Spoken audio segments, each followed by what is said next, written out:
School Babur તરફથી online ક્લાસમાં આપ સૌનું સ્વાગત છે. ચલો આપણે ધોરણ 11માં બાયોલોજી વિષયમાં ઇન્ટ્રોડક્શન તરફ એટલે કે બેઝિક જે લેક્ચર છે જીવ વિજ્ઞાન વિશે એ ટોપિકમાં આગળ તરફ જઈએ. છેલ્લે આપણે સજીવોના લક્ષણો વિશે સમજતા હતા અને સજીવોના જે 10 લક્ષણો છે એને યાદ કરી લઈએ. એક પ્રજનન છે, વૃદ્ધિ છે, વિકાસ છે, ચયાપચય ક્રિયાઓ છે, અનુકૂલન છે, પર્યાવરણ સામે પ્રતિક્રિયા છે, મૃત્યુ, વારસો સાચવવો, ભિન્નતા અને સંગઠન. આ જે 10 લક્ષણો છે એમાં આગળ આપણે પ્રજનન વિશે સમજ્યા, ચયાપચય વિશે સમજ્યા, વૃદ્ધિ વિશે સમજ્યા, અનુકૂલન વિશે સમજ્યા અને વિકાસ વિશે સમજ્યા. હવે નેક્સ્ટ જે લક્ષણ છે એના વિશે સમજીએ. પર્યાવરણ સામે પ્રતિક્રિયા.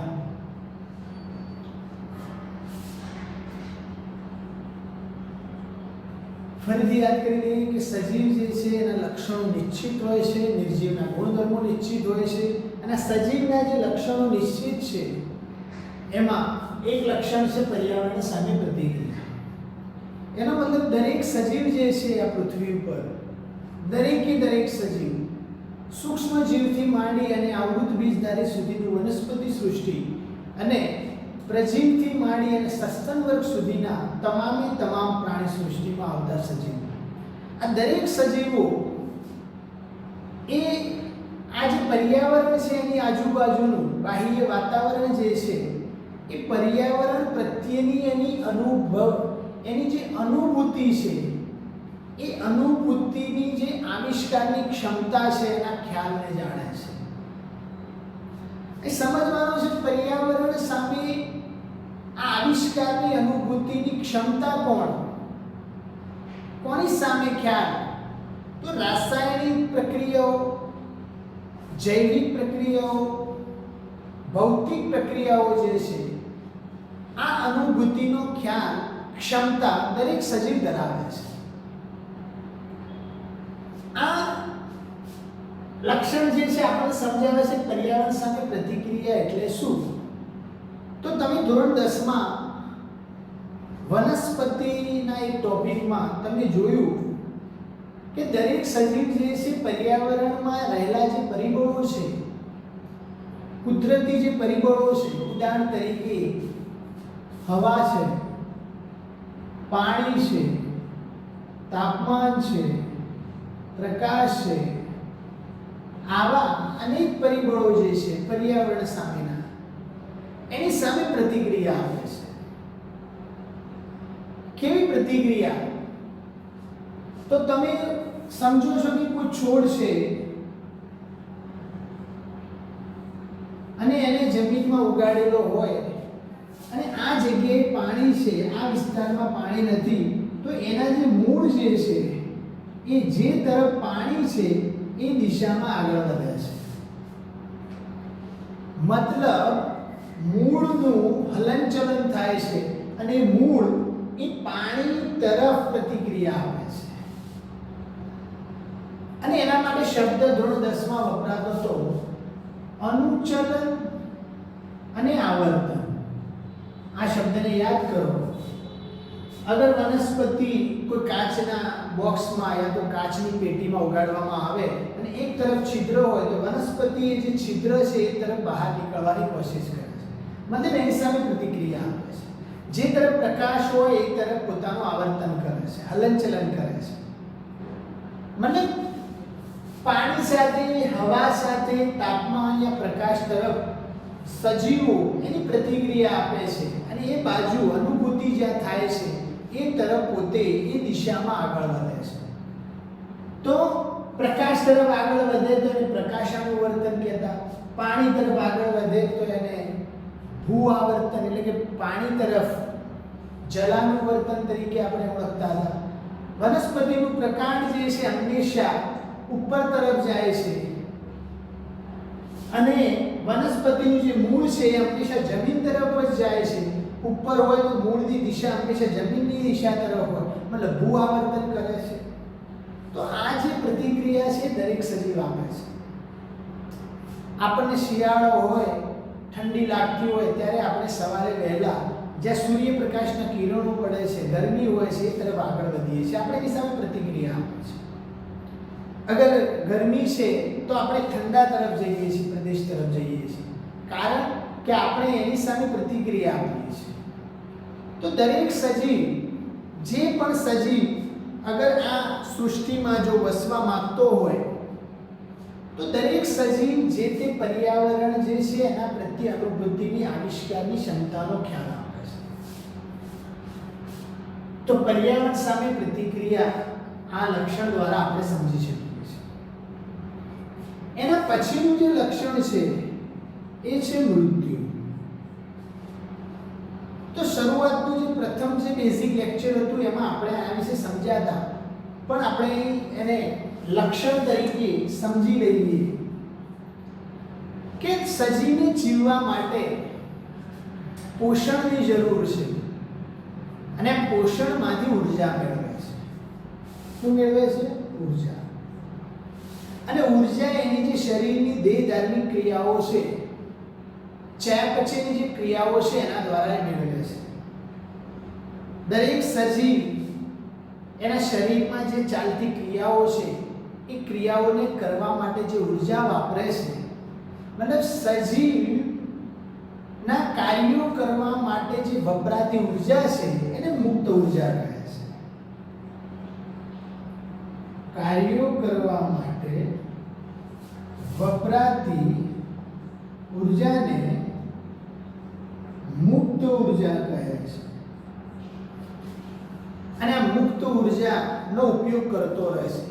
પરંતુ થર્મોડાયનેમિક્સના નિયમના આધારે, એટલે જો બીજો નિયમ છે એ આપણને સમજાવે છે કે ઉર્જા ક્યારે નાશ થતી નથી, ઉર્જાનું રૂપાંતરણ થાય છે અને ઉર્જામાં એક ઉર્જામાંથી બીજી ઉર્જાના રૂપાંતરણ દરમિયાન કેટલીક ઉર્જા ઉષ્મા સ્વરૂપે વ્યય પામે છે. તો જેમ જેમ સજીવની ઉંમર વધતી જાય છે, મુક્ત ઉર્જા વાપરતો જાય છે, કાર્ય કરવાની જે ઉર્જા છે એને વાપરતો જાય છે, સાથે સાથે થોડી થોડી ઉર્જા ઉષ્મા સ્વરૂપે વ્યય પામતી જાય છે.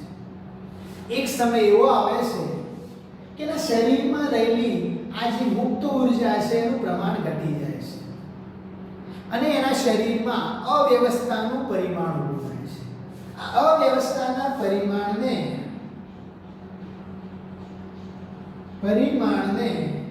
એન્ટ્રોપી કહે છે.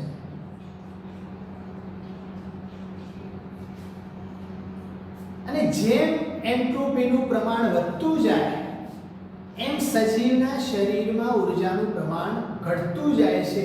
એટલે વ્યક્તિ અંતે મૃત્યુ તરફ આગળ વધે છે. આ સંશોધન વૈજ્ઞાનિકો દ્વારા કરેલું છે.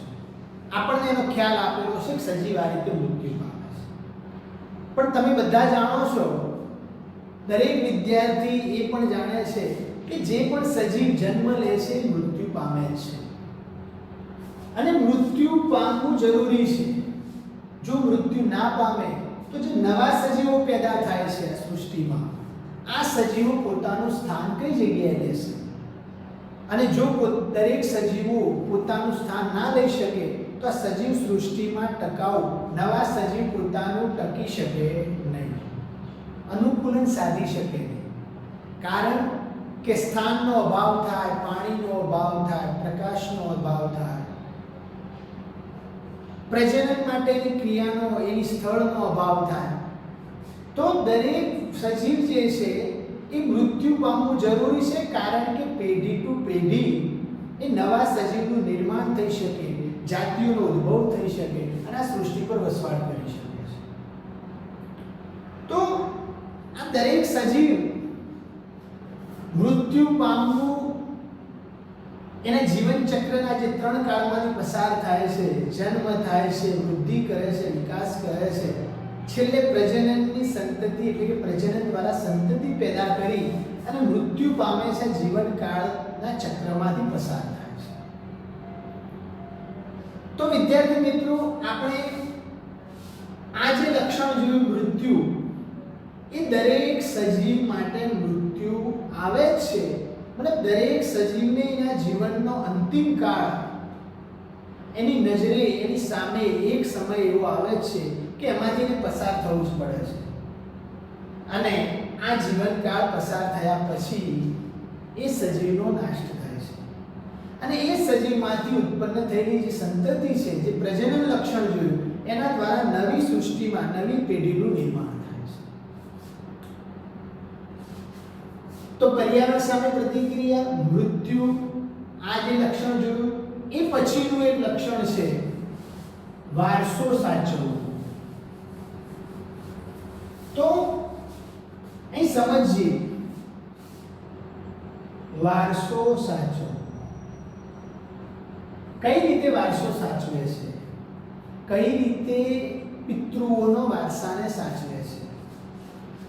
તો હું કહું, દરેક સજીવ શરીર ધરાવે છે, ચાહે કોષીય શરીર હોય, ચાહે બહુકોષીય હોય, ચાહે પેશીનું બનેલું હોય, ચાહે અંગનું બનેલું હોય, પણ આપણે જે મુખ્ય જે શરીર છે એ તરફ આગળ વધીએ તો શરીર અંગતંત્રોનું બનેલું છે. શાનું બનેલું છે? અંગતંત્રો. તો આ શરીરનું જે બંધારણ છે, શરીરના જે ગુણો છે, એ ગુણો, એનો ગુણધર્મ અંગતંત્રોના બંધારણને લીધે નહીં, પરંતુ અંગતંત્રોમાં થતી આંતરક્રિયાઓનું પરિણામ છે. સમજો, શરીરનો ગુણધર્મ શાના લીધે જળવાય છે? એના અંગતંત્રો જે શરીરમાં આવેલા છે, એ અંગતંત્રો ખાલી બંધારણને લીધે આવેલા છે, એનું બંધારણ છે એટલે નહીં, પરંતુ એ અંગતંત્રોમાં થતી જે આંતરક્રિયાઓ છે એના લીધે શરીરનો ગુણધર્મ જળવાઈ રહે છે. એવી જ રીતે અંગતંત્રો જે છે એ અંગોના બંધારણને લીધે નહીં, પરંતુ અંગોના વચ્ચે થતી આંતરક્રિયાઓનું પરિણામ છે.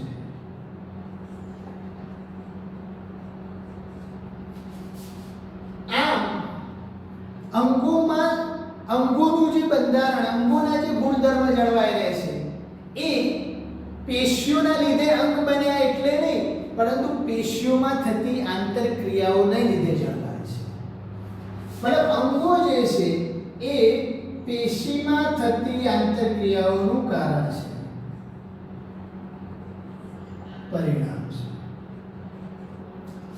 એમ પેશીમાં ચાલતી જે ગુણધર્મ છે, પેશીમાં, એ કોષોના બંધારણને લીધે નહીં, પરંતુ કોષોમાં ચાલતી ક્રિયાઓને લીધે. એવી જ રીતે કોષોમાં અંગિકાઓના બંધારણને લીધે નહીં, પરંતુ અંગિકાઓમાં ચાલતી ક્રિયાઓને લીધે.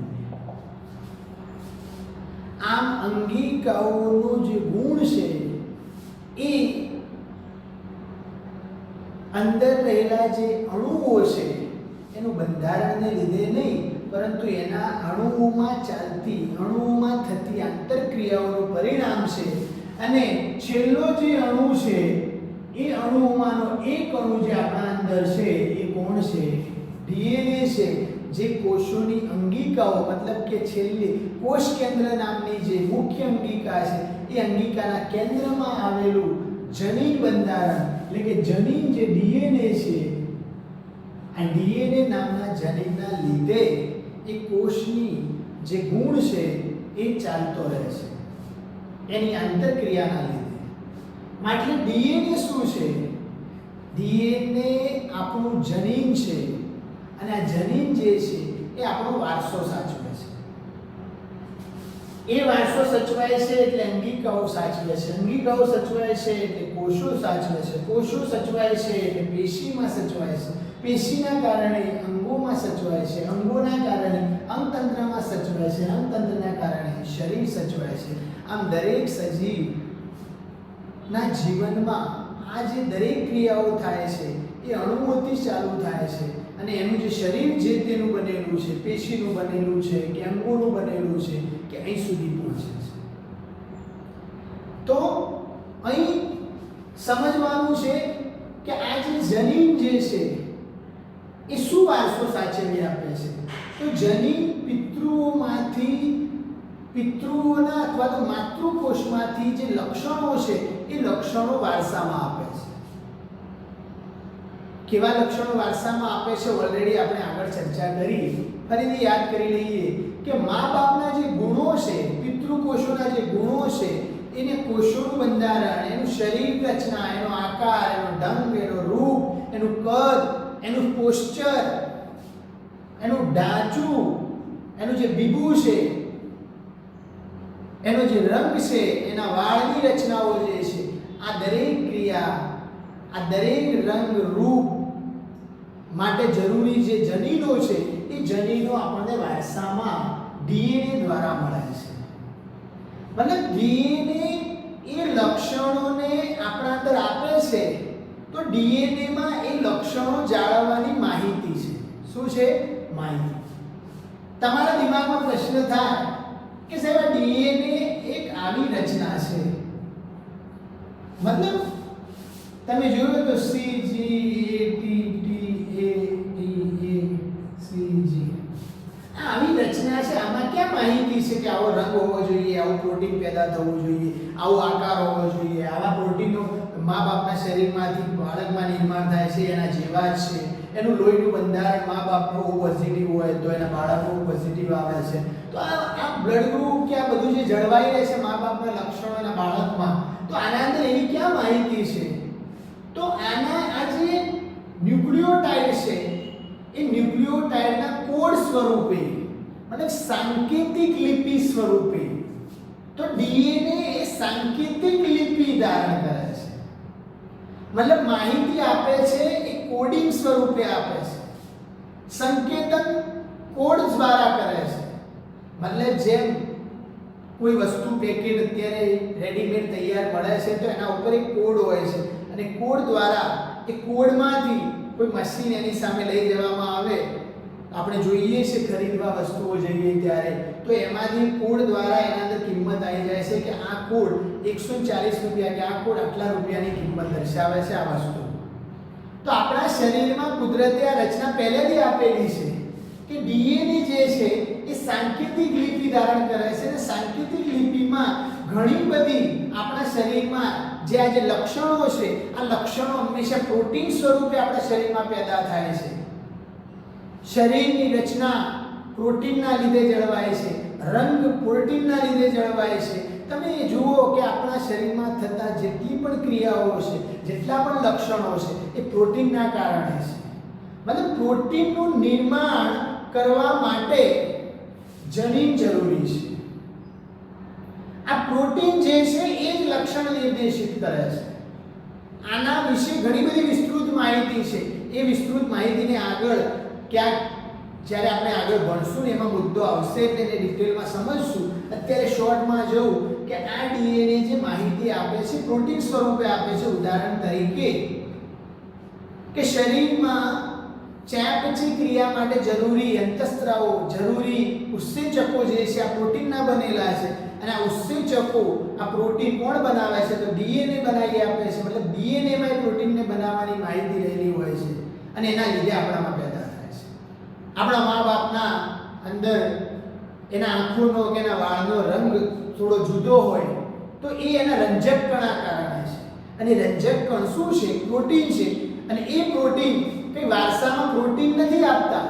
મા બાપ એ પ્રોટીન બનાવવા માટેની જે માહિતી જનીનમાં રહેલી છે એ જનીનને વારસામાં એની સંતતિમાં આપે છે. એટલે સંતતિ જ્યારે મોટી થાય ત્યારે અંદર એ જનીન જે છે એવા પ્રોટીનને પેદા કરે છે, મા બાપના અંદર પેદા થાય છે. એટલે એ પ્રોટીનના કારણે એ બાળકના રંગ પણ જે છે વાળનો એવો પેદા થાય છે. તો આ લક્ષણ આપણને વારસો સમજાવે છે. એવી જ રીતે લક્ષણ જે છે જે દરેક સજીવમાં નિશ્ચિત છે એ છે ભિન્નતા છે.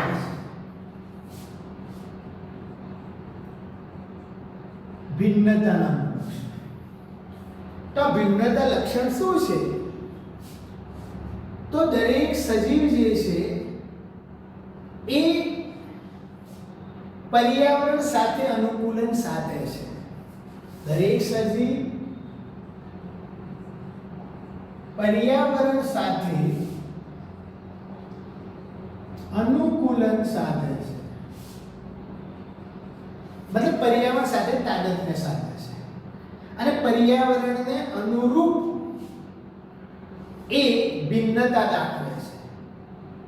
એનો મતલબ એક જ જાતિમાં રહેલા જે સજીવો છે, એક જ જાતિના સજીવો જુદા જુદા અનુકૂલન સાધી જુદા જુદા પર્યાવરણમાં ભિન્નતા સર્જે છે. અત્યારે પહેલા આપણે આદિમાનવ હતા. એ આદિમાનવો જેમ જેમ સમય થયો, ઉદ વિકાસ થયો, એના અંદર ભિન્નતા આવી. એટલે મનુષ્યની જાતિમાં જે પ્રથમ જે જાતિ આદિમાનવોની આપણે કહેવાય, એ આદિમાનવો જે છે એમાં આપણે અત્યારે જે માનવ કહેવાયો, જે અત્યારે આધુનિક માનવ તરીકે ઓળખવામાં આવે છે, તો એ સમયે જાતિ મનુષ્યની જ છે, પરંતુ એ આદિમાનવ તરીકે હોમો ઇરેક્ટસ તરીકે ઓળખાતા હતા. જ્યાં તરીકે હોમો ઇરેક્ટસ તરીકે ઓળખાતા હતા અને અત્યારે હોમો સેપિયન્સ તરીકે ઓળખાય છે. અને તરીકે ઓળખાય છે અને અત્યારે હોમો સેપિયન્સ તરીકે ઓળખવામાં આવે છે. તો આદિમાનવો, પછી આધુનિક માનવ અને અત્યારે આધુનિક માનવમાં ઉપજાતિનું નામ આપવામાં આવ્યું. તો મનુષ્ય જાતિ છે, આ મનુષ્ય એક છે, પણ એના અંદર ભિન્નતા છે. હવે ઉદાહરણ તરીકે કેમ પર્યાવરણ સાથે અનુકૂલન સાધે છે કે ભિન્નતા આવે છે? ભારતમાં રહેતા જે હાથી છે, પ્રાણીઓ છે, ભારતના લોકો છે, આપણને ઇન્ડિયન મનુષ્ય તરીકે, ઇન્ડિયન લોકો તરીકે ઓળખાય છે. અને ભારતીય દુનિયાના કોઈ પણ દેશમાં હોય એના શરીર ઉપર જોઈ અને આપણે સમજી શકીએ છીએ કે આ ભારતીય છે. એમ યુરોપીય દેશો તરફના વ્યક્તિને જોઈને આપણે કહી શકીએ છીએ કે આ યુરોપિયન કન્ટ્રીનો માણસ છે. વેસ્ટો ઇન્ડો દેશ જે છે એ તરફના દેશમાં રહેતા જે પણ લોકો છે આપણે જોઈને કહી શકીએ છીએ કે આ વેસ્ટ ઇન્ડિઝનો માણસ છે. તો આ શાના કારણે? મનુષ્ય એક જ જાતિ છે, છતાં જુદા જુદા વિસ્તારમાં વસતા લોકો જેવું પર્યાવરણ હતું એ પર્યાવરણ સાથે અનુકૂલન સાધ્યું અને પર્યાવરણ સાથે જેમ જેમ અનુકૂલન સાધતા જાય છે એમ એમ એ લોકોના અંદર ભિન્નતા આવતી જાય છે. મતલબ એક જ જાતિમાં જુદાપણું જોવા મળે છે અને આવા જુદાપણાને ભિન્નતા કહે છે. તો ભિન્નતા શું છે? સજીવોમાં અનુકૂલન સાધવાને કારણે એમના અંદર જે બદલાવ આવે છે, પર્યાવરણ સાથે અનુકૂલન સાધવા માટે જે ફેરફાર થાય છે, એવું એક જ જાતિમાં જુદાપણું જોવા મળે છે અને આવા જુદાપણાને ભિન્નતા કહે છે. એક ઉદાહરણ આપીને આગળ વધીએ કે ડાર્વિન જે વૈજ્ઞાનિક થયો અને જેને ઉદ વિકાસનો સિદ્ધાંત આપણને સમજાયો, જાતિઓનો ઉદ વિકાસ થાય છે એને જે સમજાવ્યું એ આ મુદ્દાને આધારે સમજાયું. અને ડાર્વિન એક ટાપુ ઉપર જઈ અને એને પક્ષીને જોયું. એ પક્ષીનું નામ એણે ફિંચ નામનું પક્ષી, અને એ પક્ષી પાછળથી ડાર્વિન ફિંચ નામથી ઓળખાયું. આ ડાર્વિન ફિંચ નામનું પક્ષી અને આ જે ગેલાપેગોસ ટાપુ ઉપર જોયું હતું, એ પક્ષીને એણે એ ટાપુ ઉપર અલગ અલગ વિસ્તારમાં અલગ અલગ રૂપે નિહાળ્યું. કેવું કે એમાં સહેજ બદલાવ હતો. એ પક્ષીને એણે જંગલ વિસ્તારમાં વસતું પક્ષી હતું, એ પાંદડા અને એવો ખોરાક તરીકે મેળવતું હતું. એક વિસ્તારમાં એ ગયો ત્યારે ત્યાં પાંદડા વનસ્પતિ ઉગેલી નહોતી. ત્યાં એ પક્ષી જે છે સ્થળ જીવન હતું, ત્યાંથી માટીના કંકર જે છે અથવા તો માટીમાં વસતા જે માટીના કણો છે એને ખોરાક તરીકે મેળવતું હતું. એક પક્ષી બીજી જગ્યાએ જે અનાજ દાણા મળતું ત્યાં અનાજના આધારે પોતાનું પોષણ મેળવતું હતું. એને જોયું કે 6 જગ્યાએ જુદી જુદી જગ્યાએ પક્ષી એકનું એક જ છે અને એ પક્ષી જુદા જુદા વિસ્તારમાં જેવું સ્થળ છે, જેવું પર્યાવરણ છે, જેવું વાતાવરણ છે એના સાથે એની ખોરાકની જરૂરિયાત મુજબ એ ભિન્નતા કેળવેલી છે. આના આધારે ડાર્વિને કીધું કે એક જ જાતિના જે સજીવો છે એ પર્યાવરણના અનુકૂલનને પસંદગીમાન બનવા માટે એ પોતે અનુકૂલન સાધે છે અને એના લીધે એમાં ભિન્નતા આવે છે અને લાંબા સમય સુધી આ ભિન્નતા આવતી જાય. હજારો વર્ષો પછી એના અંદર સ્ટેપ બાય સ્ટેપ ભિન્નતા આવતી જાય એટલે હજારો વર્ષો પછી એ જાતિમાં એ જે જુદાપણું જોવા મળ્યું, ભિન્નતા જોવા મળી, એ ભિન્નતાના કારણે એના અંદર એક નવી જાતિ તરીકે ઉભરી આવે છે.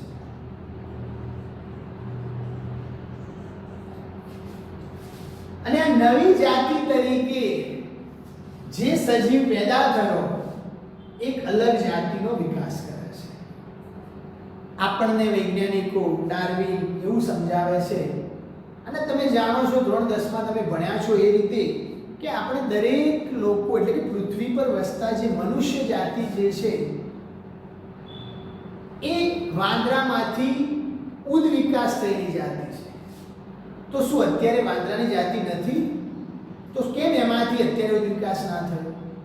કેમ એ વાંદરું અત્યારે મનુષ્ય નથી કહેવાતું? તો એવું નથી કે જાતિ વાંદરાની જાતિ હતી પણ એ વાંદરામાંથી એક ગોરીલા નામની જાતિ જે છે એમાંથી જે સંતતિ પેદા થવાથી એમાંથી એક જે સંતતિ છે એમાં ભિન્નતા આવતી ગઈ. એ ભિન્નતા એટલા વર્ષો સુધી બદલાતી રહી અને એના લીધે એમાંથી મનુષ્ય જાતિનો પેદા જેમાં ભિન્નતા નથી આવી એ જાતિ જળવાઈ રહી છે. તો આપણને ડાર્વિન નામના જે વૈજ્ઞાનિકે જે ઉદ વિકાસ વિશેનો જે સિદ્ધાંત સમજાયો છે એના આધારે આપણે સમજી શકીએ છીએ કે એક જાતિમાંથી નવી જાતિનું જે નિર્માણ થાય છે એનું મુખ્ય કારણ કોણ છે? ભિન્નતા છે. હજારો વર્ષો પહેલા ડાયનાસોર થયા. એ ડાયનાસોરના અંદર ઘણી બધી જાતિઓ વર્ણનમાં તમે ઇતિહાસમાં અને જે મોટા મોટા વૈજ્ઞાનિકો એનું જે વર્ણન કરેલું છે એ માહિતી તમે જોશો તો તમે સમજી શકો છો કે આ જે ડાયનાસોર થયા એમાં કેવા કેવા પ્રકારના ડાયનાસોર પેદા થયા. હજારો વર્ષો પહેલા અલગ હતા, એનો ઉદ્વિકાસ થઈને પછી જે ડાયનાસોર આવ્યા અલગ જાતિ આવી, એના વર્ષો પછી હજારો આવ્યા એ અલગ આવી. આમ ધીમે ધીમે ભિન્નતા આવતી ગઈ અને એમાંથી જ વિકાસ પામેલો અત્યારે જો કોઈ ઉદાહરણ હોય તો એ ગરોળી ઓળખાય છે. તો કેટલું વિશાળ કદનું પ્રાણી એ સમયનું અને અત્યારે કેટલું નાનું પ્રાણી આ આપણના અંદર આ સજીવોના અંદર જે ભિન્નતા જોવા મળે છે એ ભિન્નતાના કારણે બદલાવ આવે છે. શહેરી વિસ્તારમાં જાઓ, શહેરના વાતાવરણને અનુકૂળ થઈ જઈએ આપણે તો શહેરી વિસ્તાર જેવી આપણી રહેણી કહેણી, આપણી સ્પીચ, આપણી જે સિસ્ટમ છે એ જોવા મળે છે. અને આપણે દેશી ગામડામાં વસતા હોય, બહારના વિસ્તાર તરફ પ્રયાણ ના કરેલું હોય, આપણે માની લઈએ કે બનાસકાંઠા વિસ્તાર આપણો જે વિસ્તાર છે એનો જે છેલ્લો ભાગ છે, જે બોર્ડર તરફનો વિસ્તાર કે જે એજ્યુકેશન હજુ પણ ઓછું છે, આ વિસ્તાર તરફથી નિહાળતા આપણે અમદાવાદ સિટી તરફ જઈએ તો જેમ સ્ટેપ બાય સ્ટેપ આગળ વધીએ છીએ એમ આ જ મનુષ્યો આ જ ગામડામાંથી ગયેલા ત્યાં જઈ અને ત્યાં અલગ વ્યવહાર, અલગ સિસ્ટમ, કારણ કે ત્યાંના અનુકૂલનને સૂટ થયા, તાદત્મ્ય સાધ્યું છે એટલે એમના અંદર થોડો બદલાવ આવ્યો છે. અને આ બદલાવ એટલો આવી જાય કે એક એવો સમય આવશે હજારો વર્ષો પછી કે નવી જાતિનો ઉદ્ભવ થશે. આપણા શરીરના બંધારણમાં બદલાવ આવ્યા. લોકો પહેલા ખેતી કરતા, અનાજ પેદા કરતા, મજૂરી કરતા, એના લીધે એ સમયે દવાખાના ઓછા હતા, બીમારી પણ ઓછી થતી. કારણ શું છે કે એ પર્યાવરણ સાથે અનુકૂળ હતા. અને અત્યારે આપણે શહેરીકરણના વસવાટના કારણે, ઔદ્યોગિક વસવાટના કારણે આ પર્યાવરણમાં વસતા શીખ્યા, આપણે એવા પર્યાવરણમાં જઈએ તો આપણે બીમાર થઈ જઈએ છીએ. આનું કારણ છે આ ભિન્નતા, અને ભિન્નતા આવવા માટે જવાબદાર કોણ છે? અનુકૂલન સાધવું જરૂરી છે. અને છેલ્લે ચોથું છે, મતલબ કે કુલ લક્ષણોમાંથી છેલ્લું લક્ષણ સંગઠન. આ સજીવનું છેલ્લું લક્ષણ. સંગઠન એટલે શું? સંગઠન એટલે ભેગું થવું, જોડાવું. તો પહેલા જ લેક્ચરમાં તમને જે 3 વિજ્ઞાનની સમજણ આપી હતી એમાં આપણે આ મુદ્દો ઓલરેડી આવી ગયો હતો કે કેવી રીતે સંગઠન થયું. તો પરમાણુઓ ભેગા થયા એટલે મહાણુ બન્યા, મહાણુ ભેગા થયા એટલે અંગિકાઓ બની, અંગિકા ભેગી થાય એટલે કોષ બને, કોષો ભેગા થાય પેશી બને, પેશી ભેગી થાય અંગ બને, અંગો ભેગા થાય અંગતંત્ર બને, અંગતંત્ર ભેગા થાય એટલે શરીર બને. તો દરેક સજીવ જે છે એમાં સંગઠન થવાથી એક નવી રચનાનું નિર્માણ થાય છે, અને આ સંગઠન સ્ટેપ બાય સ્ટેપ થતું રહે એટલે સજીવનું નિર્માણ થાય છે. મતલબ અંગતંત્રથી જે બનતી જે રચના છે, શરીર જે છે, ચાહે એકકોષીય પ્રાણી હોય તો એ લેવલે, બહુકોષીય પ્રાણી હોય જેમાં અંગીય ના હોય તો એ પ્રમાણે, અને અંગતંત્ર ધરાવતું શરીર હોય તો એ પ્રમાણે દરેક સજીવ સંગઠન દ્વારા ગોઠવાય અને એક સજીવનું નિર્માણ કરે છે. ખાલી એકકોષીય અમીબા જેવા પ્રાણીનું ઉદાહરણ લઈએ તો અંગિકાઓ ભેગી થઈ અને કોષ બન્યો છે. મતલબ પણ સંગઠન તો અંગિકા સુધી થયું, તો સંગઠન તો થાય જ છે. તો દરેક સજીવના કુલ 10 લક્ષણો છે. વૃદ્ધિ છે, વિકાસ છે, પ્રજનન છે, ચયાપચય છે, પર્યાવરણ સાથે પ્રતિક્રિયા છે, મૃત્યુ છે, ભિન્નતા છે, વારસો સાચવવો છે અને સંગઠન છે. તો દરેક સજીવના લક્ષણો નિશ્ચિત છે, પરંતુ એક ગુણધર્મ છે સજીવમાં જે લક્ષણોના અંદર આવી ગયો કે દરેક સજીવનું મૃત્યુ પામે છે, એનો ગુણધર્મ છે. તો વિદ્યાર્થી મિત્રો, આપણે આ બેઝિક લેક્ચરમાં સજીવોના લક્ષણો વિશે સમજ્યા, કારણ કે આ જે બેઝિક લક્ષણો છે એના આધારે આખું આપણું જીવ વિજ્ઞાન છે એને સમજવાનું છે. હવે જીવ વિજ્ઞાનની બીજી પાયાની માહિતી છે કે આ સજીવોને આપણે જુદા જુદા વિસ્તારમાં જુદા જુદા નામ તરીકે ઓળખવામાં આવે છે. મતલબ સજીવો બહુ વિવિધતા ધરાવે છે, બાયોડાયવર્સિટી, બાયોડાયવર્સિટી મતલબ વિવિધતા, સજીવોમાં વિવિધતા. અને સજીવોમાં વિવિધતા કેમ જોવા મળે છે? તો આ પૃથ્વી પર અત્યારે જે પરિસ્થિતિ ઊભી થયેલી છે કે તમે જોવો છો કે એક પ્રાણી અત્યારના આપણા જે ઉત્તર ભારત તરફના વિસ્તારો છે એમાં તીડ વિશે તમે સાંભળ્યું છે, અને જે આપણા વિસ્તારમાંથી આગળ વધી આગળ જાય છે, આ સંધિપાત સમુદાયના જે પ્રાણી છે એની સંખ્યા તમે જુઓ તો એટલી અઢળક છે, કારણ કે પૃથ્વી પર વસતા જે કુલ પ્રાણીઓની સજીવ વિવિધતા છે, આ વિશ્વમાં રહેલા જે સજીવો છે એની કુલ સંખ્યાની વાત કરો તો એમાં પ્રાણીઓમાં પણ કુલ ટોટલી આ પૃથ્વી પર વસવાટ કરતા જે પ્રાણીઓ છે એમાંથી 1/3 હિસ્સો તો કોનો છે? ફક્ત સંધિપાત સમુદાયના પ્રાણીઓ છે. તો આજે પૃથ્વી પર સજીવોમાં જે વિવિધતા છે એની માહિતી જુદા જુદા વૈજ્ઞાનિકોએ આપવાની ઘણી બધી કોશિશ કરી છે. દરેક વૈજ્ઞાનિકોએ આપણને કંઈક ને કંઈક માહિતી સમજાવી છે. આ દરેક વૈજ્ઞાનિકોએ આ જે માહિતી વિશે જે આપણને સમજણ આપી છે એમાં અત્યાર સુધી આપણે એટલી જાતિઓને હજુ ઓળખતા પણ નથી, હજુ પણ શોધાશે. હજુ આ પૃથ્વી પર કેટલી જાતિઓ છે એનો અંદાજો છે વૈજ્ઞાનિકોને કે 5 કરોડ સુધીની જાતિઓ જોવા મળશે. પણ અત્યાર સુધી જે જાતિઓ શોધાઈ છે એ 17 લાખ જાતિઓનો અંદાજ છે. વૈજ્ઞાનિકોએ જે શોધી છે જેની માહિતી અત્યારે ઉપલબ્ધ છે એ 17 લાખ જાતિઓ. વૈજ્ઞાનિકોને હજુ છે કે 5 કરોડ સુધી જાતિઓ છે.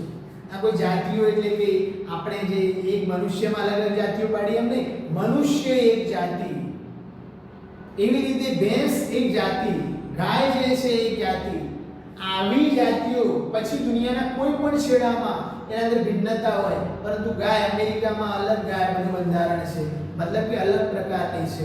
તો મનુષ્ય વેસ્ટ ઇન્ડિઝ અલગ છે, ઇન્ડો અલગ છે, યુરોપિયન અલગ છે. આમ કુલ જાતિઓ 17 લાખ જાતિઓ અત્યારે માહિતી સંશોધન થયેલું છે. તો વિદ્યાર્થી મિત્રો આગળ હવે જે જરૂરી બાયોલોજીમાં બેઝિક જે ટોપિકની જરૂર છે, કોષની રચના વિશે આપણે સમજશું. પહેલા કોષ, પછી જનીનની થોડી માહિતી મેળવીશું અને પાયાના મુદ્દાનું બેઝિક લેક્ચરમાં સમજૂતી મેળવી અને આપણે ધોરણ 11 ના ચેપ્ટર ઉપર આપણે જઈશું સ્ટેપ બાય સ્ટેપ. તો અત્યારે આજે ઇન્ટ્રોડક્શનમાં આપણે સજીવોના લક્ષણો વિશેની જે માહિતી મેળવી એ માહિતીને તમારે ધ્યાનથી તમારા દિમાગમાં ઉતારવાની છે, કારણ કે આ ધોરણ 11 અને 12 બંનેમાં આ બેઝિક માહિતીના શબ્દો અથવા તો આ ટોપિક વારંવાર આવતા રહેશે. તો અત્યારે અહીં આ બાયોલોજીના લેક્ચરને હું અહીં પૂરું કરું છું. નેક્સ્ટ લેક્ચરમાં આપણે ફરી મળીશું.